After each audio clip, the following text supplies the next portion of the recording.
በስመ አብ ወወልድ ወመንፈስ ቅዱስ አሃዱ አምላክ አሜን።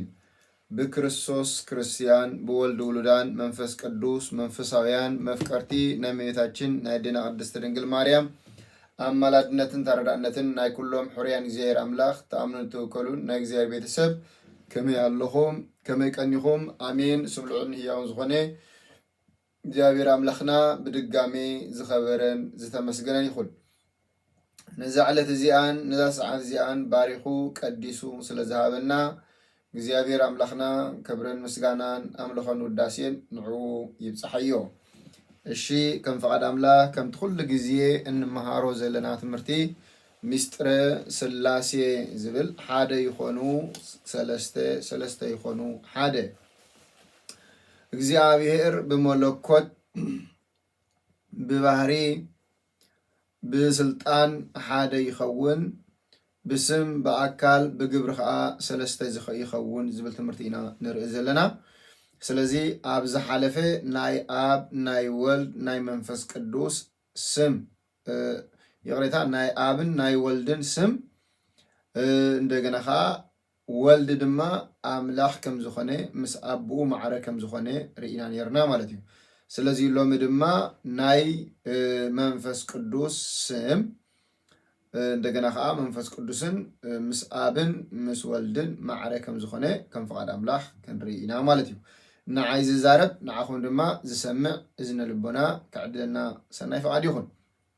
ስለዚ እግዚአብሔር መንፈስ ቅዱስ ካብ ዘለዓለም ክሳብ ዘለዓለም ካብ ሰለስተ አካላት ናይ መንፈስ ቅዱስ ስም እዩ። መንፈስ ቅዱስ ብዝተፈላለየ አስማት ተፀዊዑ ኣሎ። ስለዚ መንፈስ ቅዱስ ብዝተፈላለየ ዓይነት አስማት ተፀዊዑ ኣሎ። እንተኾነ ግን መንፈስ ቅዱስ ዝብል ስም ናይ አቦ አይኮነን ናይ ወልድኻ አይኮነን ናይ መንዳዩ ናይ እግዚአብሔር መንፈስ ቅዱስ እዩ። እንተኾነ እግዚአብሔር መንፈስ ቅዱስ ክንብል ከለና ምስ አብን ምስ ወልድን ሓደ አምላክ ደኣ እምበር እግዚአብሔር መንፈስ ቅዱስ ካብ አቦን ካብ ወልድን ዝተፈልየ ካልእ አምላክ ማለት አይኮነን። ስለዚ ሓድነቶምን ሰለስትነቶምን ሓድነቶም ከይፈላለዩ ሰለስትነቶም ከዓ ከይሓዋወሱ ሓደ አምላክ ብሰለስተ አካላት ይግለጹ ዝብል ትምህርቲ እዩ። ስለዚ መንፈስ ቅዱስ ዝብል መጽሓፍ ቅዱስ ናይ እግዚአብሔር መንፈስ ቅዱስ ስም ሉቃስ ወንጌል ምዕራፍ 4 ፍቅዲ 1 ዘሎ ቃል ተመልኪትና ኢየሱስ መንፈስ ቅዱስ መሊእዎ ካብ ዮርዳኖስ ተመልሰ ብመንፈስ ከዓ ናብ በረኻ ተመርሐ ይብለና። ስለዚ ጎይታ ዓለም ኢየሱስ ክርስቶስ ኣብ ዮርዳኖስ ክጥመቕ ከሎ ካብ ሰማያት ብኡ ዝሰመርኩ ፍቱው ወደይ እዚ እዩ ንዑ ስምዕዎ ዝብል ድምፂ ክወፅእ ከሎ መንፈስ ቅዱስ ድማ ብኣምሳል ርግቢ ኣብ ጎይታናን ኣምላኽናን መድሓኒናን ኢየሱስ ክርስቶስ ክርከብ ዓልብ ከሎ ንርኢ ማለት እዩ። ስለዚ አብ ወልድ መንፈስ ቅዱስ ኣብ ዮርዳኖስ ዝተገልጽሉ ሰለስትነቶም ምስጢር ሰለስትነት ዝተገልጸሉ እዩ። ካልእ ቀዳማይ ቆሮንጦስ ምዕራፍ 2 ፍቅዲ 13 ተመልኪትና ንሕና ከዓ መንፈሳዊ ነገር ምስ መንፈሳዊ እናሰማዕና መንፈስ ቅዱስ ብዝምህረሉ ቃል እምበር ጥበብ ሰብ ብዝምህረሉ ቃል አይኮናን ንዛረብ ዘለና ይብል ቅዱስ ጳውሎስ ማለት እዩ። ስለዚ መንፈሳዊ ነገር ምስ መንፈሳዊ ነገር እናሰማማዕና እቲ መንፈሳዊ ንሰባት ጠቅም መንፈሳዊ ነገር በቲ ጥበብ ናይ ሰባት ወይ ከዓ ናይ ዓለም ጥበብ ዘይኮነስ በቲ መንፈስ ቅዱስ ዝምህረሉ ጥበብ ብኡ ኢና ንዛረብ ዘለና እዩ ዝብል። ካልእ ዮሃንስ ወንጌል ምዕራፍ 3 ፍቅዲ 5 ዘሎ ቃል ተመልኪትና ኢየሱስ መለሰ ብሓቂ ብሓቂ እብለካ ኣለኹ ካብ ማይን ካብ መንፈስ ቅዱስን እንተዘይተወልደ ኣብ መንግስቲ አምላክ ክኣቱ ዝኽእል የልቦን ይብል። ካብ ማይን ካብ መንፈስ ቅዱስን። ካልእ ቆሮንጦስ ቀዳማይ ቆሮንጦስ ምዕራፍ 12 ፍቅዲ 4 ዘሎ ቃል በኣርከስ ውህበት በበይን እዩ መንፈስ ቅዱስ ግና ሓደ ንሱ እዩ ይብለና። ውህበታት ብዙሕ ዓይነት ውህበታት ኣሎ። ንገሊኦም መምሃራን፣ ንገሊኦም ሰበኽቲ፣ ንገሊኦም መዓርቲ፣ ንገሊኦም ፈወስቲ፣ ንገሊኦም እውን ሕልምን ራእይን ዝርኡ ዝፈትሑ፣ ንገሊኦም እውን መገብቲ ዝተፈላለዩ ዓይነት ጸጋታት ኣለው እዮም። እቲ ንኩላቶም ከከም ዘድልዮ ገይሩ ዝህብ መንፈስ ቅዱስ ግና ሓደ እዩ ይብለና። ስለዚ መንፈስ ቅዱስ ዝብል ናይ ካብ ስላሴ ናይ ሓደ አካል መንፈስ ቅዱስ ስም እዩ ማለት እዩ ካልእ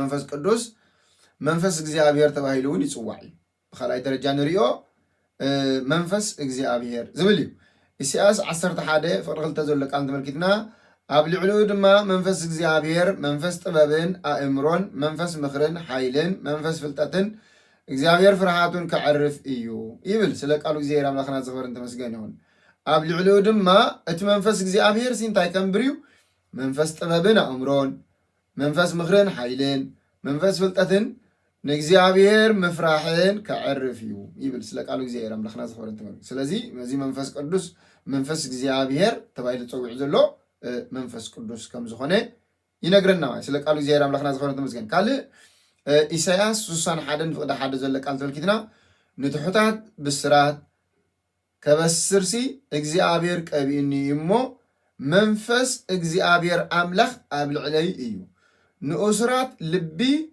ከዝንን ንምሩኻት ሓርነት ንኡስራት ካ መፍታሕ ክእውጅ ለኣኸኒ ይብል እንታይ ዝብለና ዘሎ ንትሑታት ብስራት ከበስርሲ እግዚአብሔር ቀቢእኒ እሞ መንፈስ እግዚአብሔር ኣምላኽ ኣብ ልዕለይ እዩ ነዛ ጽሕፍቲ እዚኣ ቅዱስ ሉቃስ ኣብ ምዕራፍ 4:17-18 ዘሎ ቃል ተመልኪትና መጽሓፍ ነቢይ ኢሳይያስ ከዓ ሃብዎ ነቲ መጽሓፍ እንተቐልዖ ከዓ እዚ እተጻሕፈ ክፍሊ ረኸበ ንድኻታት ከበስሮም ስለ ዝቐብኣኒ መንፈስ እግዚአብሔር ኣብ ልዕለይ እዩ ንምሩኻት ምምላስ ንዕውራት ምርኣይ ንጉፋዓት ከዓ ምውፃእ ሓራ ክሰብኽ እዚ ኣብ ቅድሚ ዓንትኹም ሎሚ ተፈጸመ ኢልዎም ማለት እዩ መን እዩ ጎይታናን ኣምላኽናን መድሓናን ኢየሱስ ክርስቶስ ናብ ቤተ መቅደስ ከይዱ እዚ ናይ መጽሓፈ ኢሳይያስ ከንብብ ምስ ሃብዎ እዚ ክፍሊ እዚ ዝተጻሕፈ ኮይኑ ረኺቦሞ ስለዚ ተቐዲሙ ኢሳይያስ ዝተነበዮ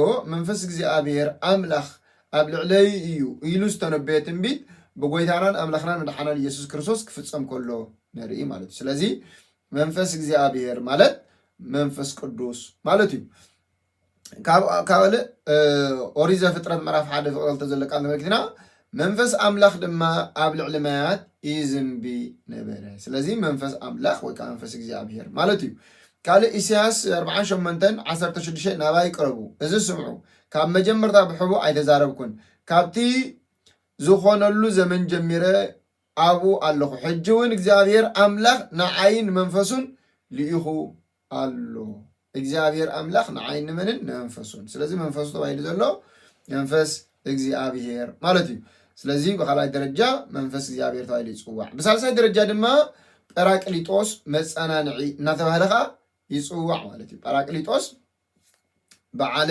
ጰራቅሊጦስ ወይ ከዓ በዓለ ጴንጤቆስጣል ወይ ከዓ በዓለ 50 ወይ ከዓ እናተባህለ ጰራቅሊጦስ መንፈስ ጽድቂ ወይ ከዓ መጸናንዒ ተባሂሉ ከዓ ይጽዋዕ ማለት እዩ መንፈስ ቅዱስ ጰራቅሊጦስ ወይ ከዓ መጸናንዒ ተባሂሉ ይጽዋዕ ዮሐንስ ወንጌል ምዕራፍ 14 ፍቅዲ 16-17 ዘሎ ቃል ተመልኪትና እንታይ ዝብለና መጽሓፍ ኣነ ከዓ ነቦ ክልሙነ ንሱ ድማ ንዘለዓለም ምሳኻትኩም ዝነብር ካልእ መጸናንዒ ክህበኩም እዩ ሕጂ ኣነ ከዓ ነቦ እንታይ ገብረ ክልሙነ ናባኻትኩም ምሳኻትኩም ንዘለዓለም ምሳኻትኩም ዝነብር ኩሉ ግዜ ንዓኹም እንዳጸናንዐ ዝነብር መጸናንዒ ክህበኩም እዩ ይብለና ኣሎ ስለ ቃሉ እግዚአብሔር ኣምላኽ እቲ ኣነ ካብ ኣቦ ዝሰደልኩም መጸናንዒ ይብል ሕጂ ማቴዎስ ዮሐንስ ወንጌል ምዕራፍ 15:26 ዝበፅሐ እንታይ እዩ ዝብል እቲ ኣነ ካብ ኣቦ ዝሰደልኩም መጸናንዒ ካብ ኣቦ ዝወፅእ መንፈስ ሓቂ ምስ መጸግና ንሱ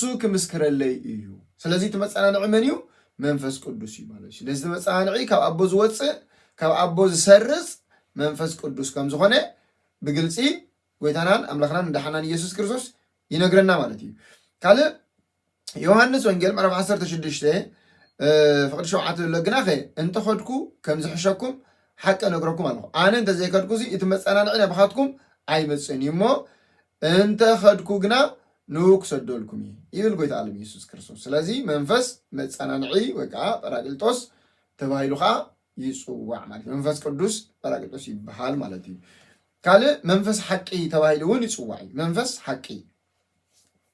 መንፈስ ሓቂ ብራብዓይ ደረጃ ንሪኦ ስም ናይ መንፈስ ቅዱስ መንፈስ ሓቂ ተባሂሉ ከዓ ይጽዋዕ እዩ ዮሐንስ ወንጌል 15:26 ተልክትና ኣነ ካብ ኣቦ ሰደልኩም መጸናንዒ ካብ ኣቦ ዝወፅእ መንፈስ ሓቂ ምስ መጸግና ንሱ ክምስክረለይ እዩ ይብለና። ስለዚ መን ኢልዎ መንፈስ ሓቂ። ስለዚ እዚ መንፈስ ቅዱስ እዚ ናይ ሓቂ መንፈስ እዩ። ናይ ሓሶት መናፍስቲ ስለ ዘለዎ እዩ። ናይ ሓሶት መናፍስቲ ስለ ዘለዎ እዚ ግን ናይ ሓቂ መንፈስ ቅዱስ ስለ ዝኾነ እዩ። ስለ ቃሉ እግዚአብሔር አምላክና ዝኸበረን ተመስገን ይኹን። ዮሐንስ ወንጌል 14:17 ዘሎ ቃል ተመልኪትና ድማ ነቲ መንፈስ ሓቂ ዓለም ዘይትርእዮን ዘይትፈልጦን ስለ ዝኾነት ክትቅበሎ ኣይኮነላን እዩ። ንስኻትኩም ግና ምሳኻትኩም ይሓድር ኣባኻትኩም እውን ክነብር እዩ እሞ ትፈልጥዎ ኢኹም። ንመን? ነቲ መንፈስ ሓቂ። ንመን? ንመንፈስ ቅዱስ። ስለ ቃሉ እግዚአብሔር አምላክና ዝኸበረን ተመስገን።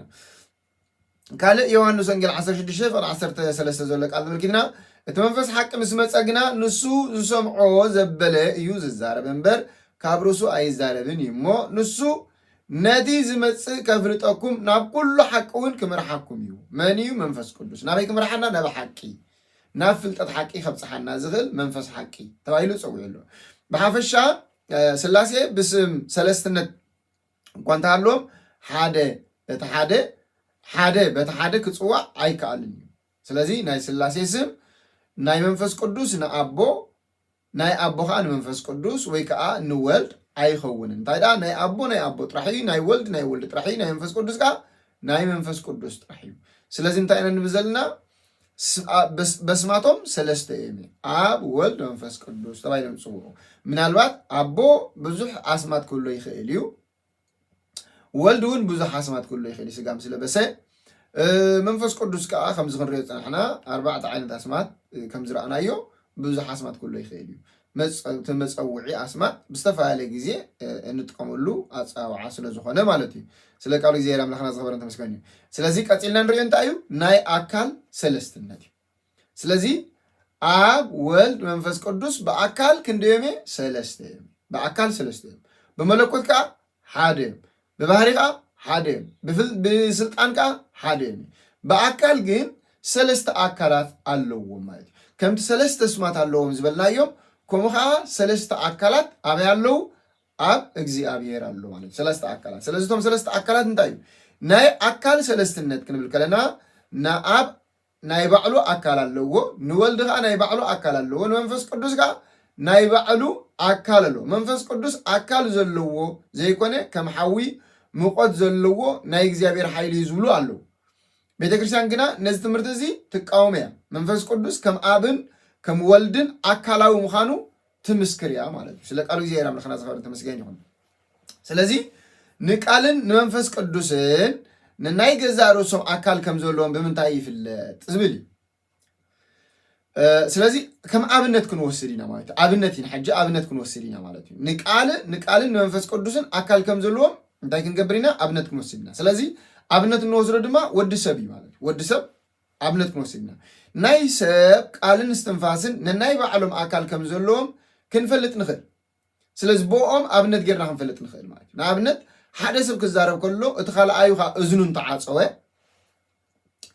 ወይ እውን ኣብ ድምፂ ኣብዚ ሕልፍ ገዛ እንተተዓፀወ ወይ ቤትሮ እንተተዓፀወ ከመይ ገይሩ እቲ ዝፅውዖ ወይ ከዓ እቲ ዝዛረቦ ዘሎ ሰብ ክሰምዖ ይኽእል። ምክንያቱ ቃል ብእዝኒ ስለ ዝስማዕ እዝንኻ እንተዓፂኻ ክሰማዕ ኣይትኽእልን። ወይ እውን ኣብ ዘይስምዕ ዝተኸለለ ቦታ እንተኣቲኻ ክትሰማዕ ኣይትኽእልን። ወይ ከዓ ኣብ ርሑቕ ኮይኑ ሰብ ተፀዊዑካ እንታይ ትከውን ኣይትኽእልን? ክትሰማዕ ኣይትኽእልን። ስለምንታይ?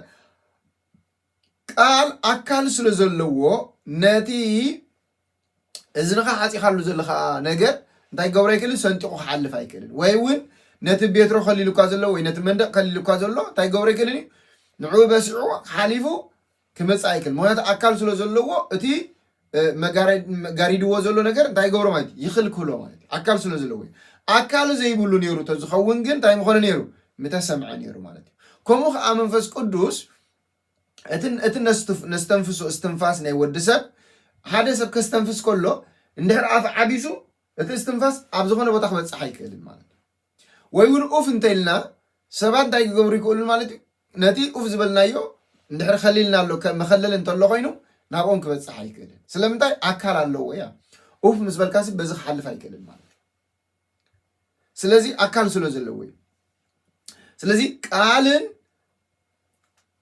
اتقال نايسب كاب لبيت حاسيبو مستزربه كم زاربو زلخو مس وصه كومو خا استنفاس ناتي او في لخوصو خلخو انت يقبر مالتي اكل سلو زلغو اتاكلو نحنا كو خريو انت زي قال انت اكلو خريو كو انت زي قالنا ግን በትም መጋረድ ጌርና ታይ ንገብረልና ማለት ፊል ንገብሮ ማለት ስለቃሉ ዚያራ ምንخنا ጽፈረን ተስከን ምክንያቱም ታይ ዝብል ንባዕሉ አታአሃት ሁወ የሚፋላለዩ ምክንያቱም ታይ ዝብል ወከመልልያን እሙንቱ በአካላት ይታወቁ በሙባአት ይሆሙ ሕጂ በአካላቶም ፉልያት ወይ ከአ ነንባዕሎም አካላት ከምዘለዎም ሲ በተአታት ሁወም ይፍለጡ መንዮም በባአቶም ቃልን እንታይንም استنفاسن بتاعته ما ياتو قال بافك اعطي كيلن تايدا باذني يزات استنفاس كا باذن اعطي كيلن باف وي كا باف انچا يزات ማለት نفاس ማለት حجي استنفاس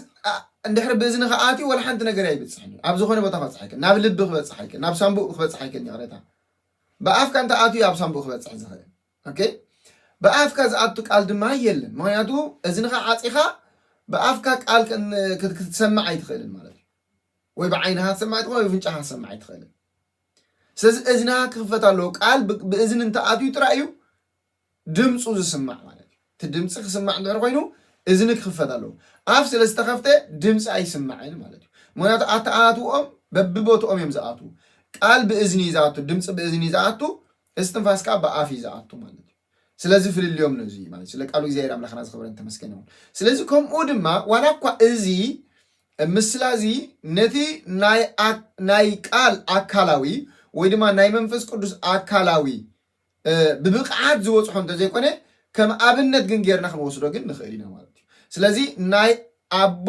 ልቦም ልባዊ በአብ ልባውያን ብወልድኻ ነባብያን በመንፈስ ቅዱስ ካ ህያውያን ይኾኑ ማለት እዩ ስለዚህ ልቢ ዝሓሰቦ ቃል ወጽ ከምስትናገሮ استنفاس ቃልነት ቃል ከም ዝወጽ ከም ዝገብሮ ኮሙ ኸአ እግዚአብሔር በአቦ ሐሲቦም በወልድ ተዛሪቦም በመንፈስ ቅዱስ ካ ህያው ይገብሩ ማለት እዩ ስለ ቃሉ እግዚአብሔር አምላክና ዝኸነ ተመስገን ይሁን ስለዚህ እንታይ ዝብል መጽሐፍ ቅዱስ ከነዚህ እንታይ ይብለና በዛዕባ ናይ ወልድ ናይ መንፈስ ቅዱስን አካላት እንታይ ይብለና ዝብል ሉቃስ ወንጌል ምዕራፍ 1 ፍቅድ 38 ዘለቃል እንመልከት እተመልአክ ከአመሊሱ መንፈስ ቅዱስ ኩወርደክ እዩ ይላል ስለዚህ አካል ዘይብሉ አይወርድን ማለት እዩ ስለዚህ አካል ስለዘለው ወይ ዝወርድ ዘሎ አካል ዘይብሉ ኩወርድ አይከልን ማለት ስለዚህ እንታይ ዘለኹ መንፈስ ቅዱስ ኩወርደክ ኃይል ልዑልውን ከጽልለክ እዩ ኃይል ልዑልውን ከጽልለክ እዩ ስለዚህ ኸአ እቲ ዝውለድ ቅዱስ ወደ አምላክ ክበሃል እዩ